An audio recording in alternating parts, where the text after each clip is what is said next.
Hello everyone and welcome back to my YouTube channel. So in this video I'm going to show you how to add AdMob ads into your games. Basically we'll have a banner ad at the bottom of the screen. Then we are going to display the interstitial ad when the game is over. And finally we'll have a button. When you click on it, we are going to play the reward based video ad. And as a bonus or as a reward, we are going to unlock a new character. So if you didn't watch the video about the shopping system, go ahead and check it out. So I'm going to add the link under the video description. Also, you can download the game from the link under the video description as well. And before we get started, make sure to hit the subscribe button and ring the notification bell so that you don't miss any one of my next videos. And let's jump right into it. So first of all, I want to mention that I've changed the name of the YouTube channel. It's called GDTitans, so GD for Game Dev. So welcome back again. So let's go ahead and see the game. So basically, I've recently created this hyper casual game, which is called Rolly Vortex. I've actually called this one Rotator. So you can rotate the ball to avoid the obstacles, and we have the gems to pick them up. We have the score on top as well. So I want to add few AdMob ads to this game, like the banner one. So the first step is to download the Unity package that allows you to add AdMob ads into your games. So you can go to this link. I'm gonna add the link under the video description, and under the get started, down here you can view the source code or you can download the plugin. So I'm gonna download it, and down here we have this link to download the Unity package. So I'm gonna click on it, and as you can see it's downloading. Then let's go ahead and open up the file location.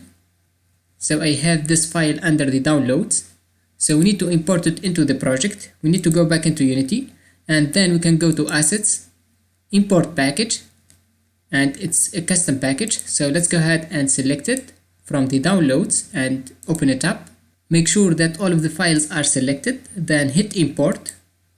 So here they are asking you to share some info with Google. So I'm gonna hit no, we don't need that. Then make sure to enable the Android resolver. So let's hit enable. Once it's done, let's go ahead and add the selected registries. Then let's hit apply.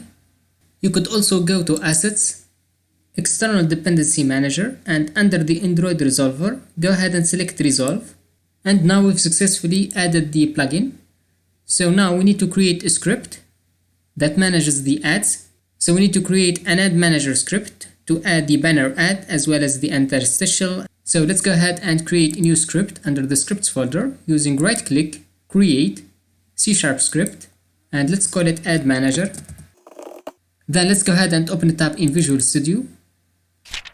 So first of all, we need to import the namespace Google Mobile Ads. So up here, let's use using Google Mobile Ads.api. Also, we need to use the system namespace using system. And up here, let's go ahead and create a banner view variable using private. The type is banner view, and let's call it banner ad. And under the start method, we need to initialize the mobile ads using mobile ads.initialize. And in these parentheses, we need to pass in initialization. So it's called initialization status, then equals, and the greater sign. And then let's add these curly braces. And here we've successfully initialized the mobile ads. So let's go ahead and add the banner ad. Basically, I'm gonna create a separate function using private void, and I'm gonna call it request banner. Then we can go in the start method, and to display the ad, we need to use this. That means this script, and let's call the function request banner. First of all, we need to create an add unit ID. So let's create string add unit ID, and in here we need to pass in the unit ID. So for me, I'm gonna use the testing ads. You can get them from the website. So you can go over here, and under the enabling test ads, you can find these IDs. So I'm gonna use the banner one. So let's go ahead and copy this and paste it in here. Then let's initialize the banner view using this dot banner ad equals new banner view. And here we need to pass in a few parameters like the ID. So I'm gonna pass in the add unit ID. Then we need to pass in the size of the banner ad using add size dot, and here we have few variables. So I'm gonna use the smart one. Then let's specify the position. For me, I want to display the banner ad at the bottom of the screen. So let's use add position dot bottom. Now we've created the banner ad, but we need to show it using the load method, using this dot banner ad, and we have this method load ad, and it takes the request. So we need to create an add request. So let's go up here, and I'm gonna create an add request variable, and let's call it request as well, and let's set it equals the new add request dot builder and dot build, and let's go ahead and pass in here using the request variable. Now let's save the script and go back into Unity. First of all, we need to attach the script to an object under our scene. So under the hierarchy, let's right click, create empty, and let's call it add manager as well. Then I'm gonna attach the add manager script. And now before we build the game and test it, we need to add the add unit ID as well, because we need the app ID. So let's go ahead and copy this one. This is used for testing. So make sure to copy it. And then we need to go to Assets, Google Mobile Ads, and under the settings, let's go ahead and enable the Google AdMob. And down here, we need to paste the app ID. Later on, you could change this with your app ID. So now we need to save the project. And let's go ahead and build it using File, Build Settings. You could select the build option to build the APK file. Then you can install it on your mobile phone. Or you could select the build and run, but you need to make sure to plug in your mobile phone. But in order to enable this feature, you need to go to the settings. Then down here, we have here the developer options. And when you scroll down, we have this USB debugging. Make sure to enable the debug mode. Then let's hit build and run. I'm gonna give it a name, so I'm gonna call it rotator. And let's hit save. So it's gonna take a little bit of time for the first time, so be patient. So now it's copying the APK file. And once the build is completed, the game will open automatically. That's because we've used run and build. And as you can see at the bottom of the screen, we have the banner ad, which is a test ad that you can paste with your own. Now let's go ahead and add the interstitial ad that pops up when the player loses. So the same thing, we need to go under the add manager script. So let's go up here and create an interstitial ad variable using private. The type is interstitial ad, and I'm gonna call it interstitial. Then we need to create a request interstitial function. And also we are going to create this request variable.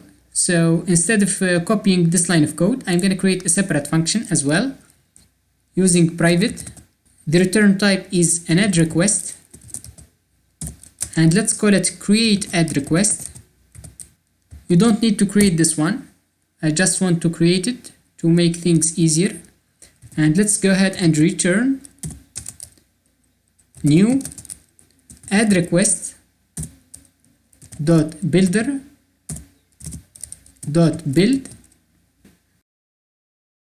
So let's go ahead and call the function create add request. And now with the same way, we need to create a request interstitial function.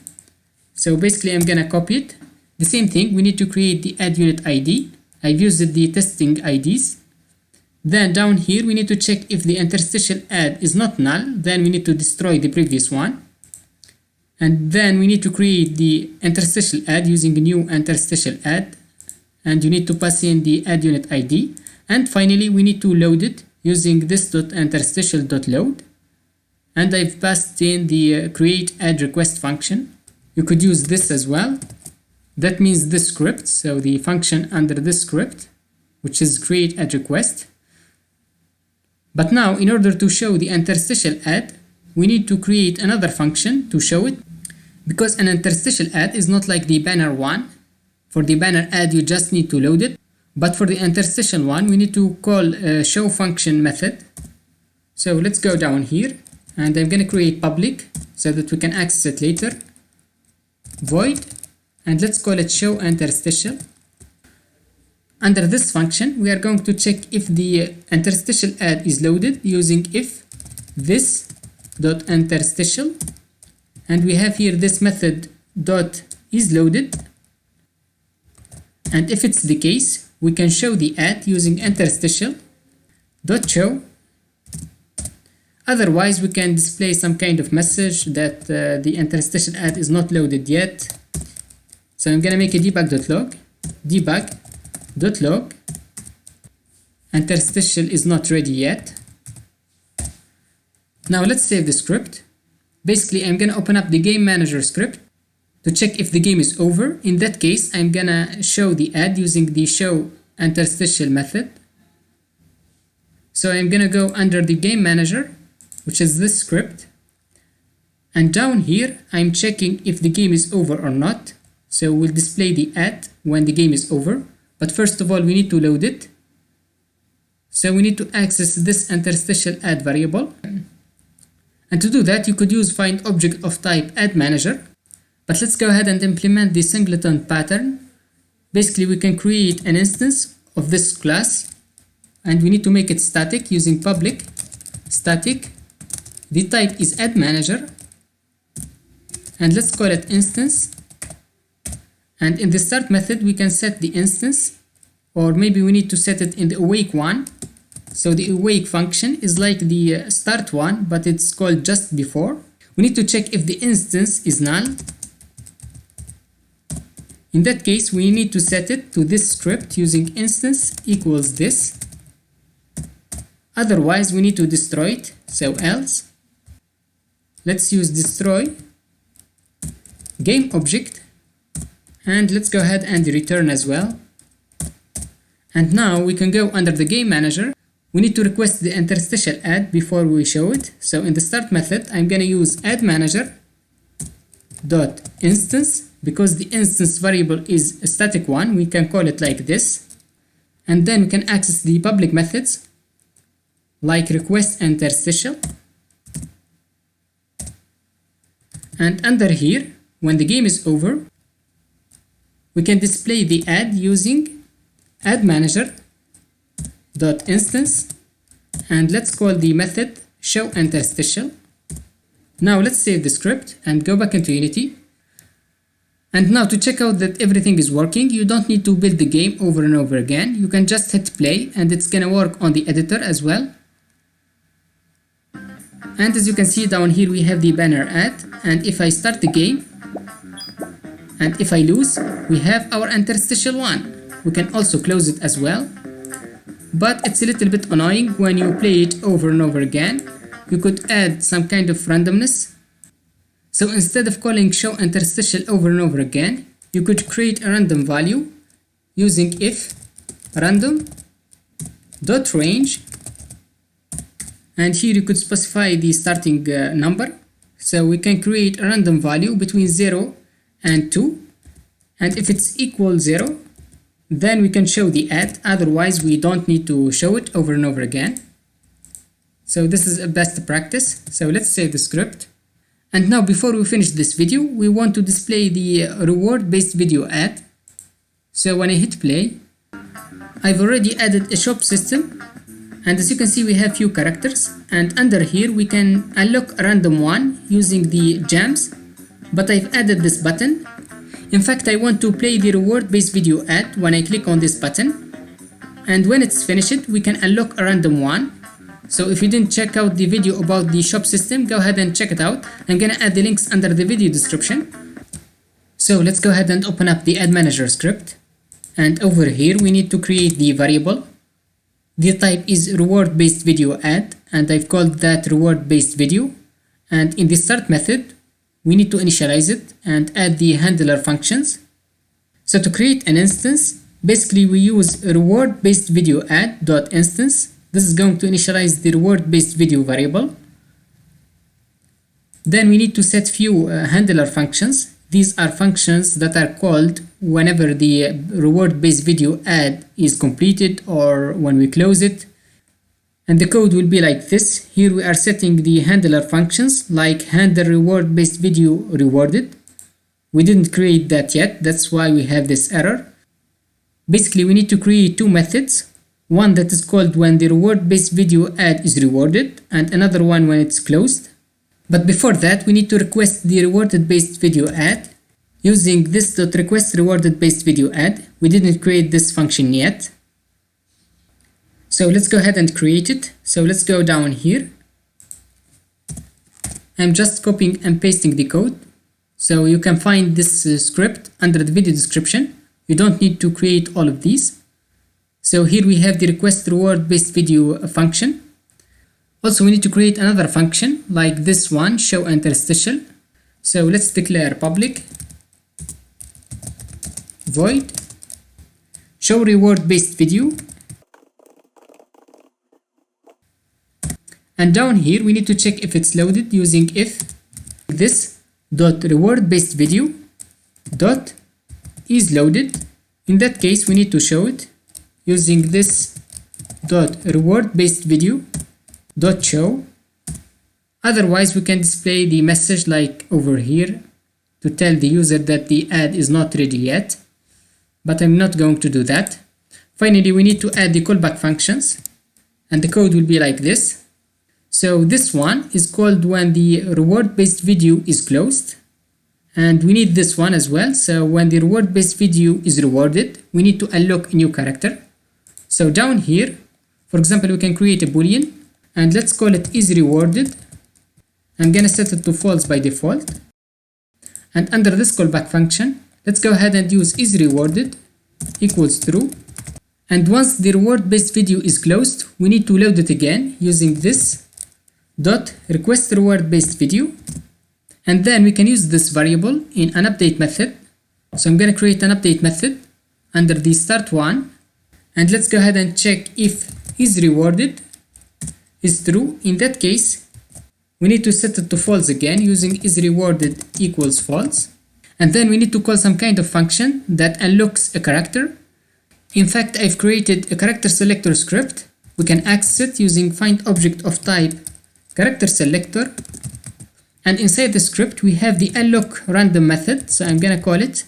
So if you want to create a shop system, you can check out the video under this video description to unlock characters and so on. So let's go ahead and save the script. Then let's go back into Unity. And now we need to show the reward based video ad when the player clicks on the button. So the button is under the shop menu and it's called unlock ads. So let's go ahead and add the onClick event. And basically we need to drag in the ad manager. Then let's access the function under the ad manager script. And let's select the show reward based video function. And now if I hit play, then let's go to the shop menu. And if I hit this button, you see down here we have a dummy show reward based video ad. So it's not working on the editor. We need to build the game to see it. So let's go to file, build settings, and let's build the game again. And there you go, we've successfully built the game. And as you can see at the bottom of the screen, we have the banner ad.